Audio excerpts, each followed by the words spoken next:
So let's just talk about components in React. So components are the fundamental building block of the user interface, and some of the key points about the component is that first of all, they are reusable. Secondly, they are self-contained. Thirdly, they can manage their own state and behavior. So all of these are the properties of components. So developers can break down one complex UI into smaller, more manageable pieces, which is a lot more easier to handle.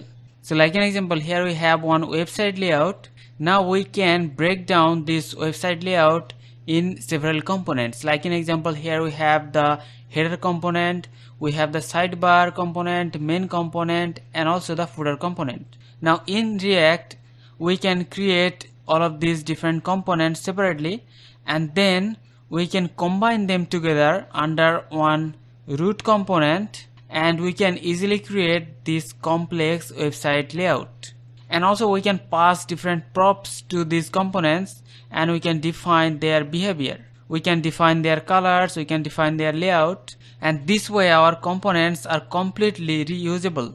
So in React we have two types of component. We have the functional component and we have the class based component. So this is one example of the functional component. So this is just like any other JavaScript function. So we have the function keyword, then the name of the function, and also here we are passing the props, and the only difference is that it returns the JSX. So this is just like the HTML syntax, where inside we can define the user interface.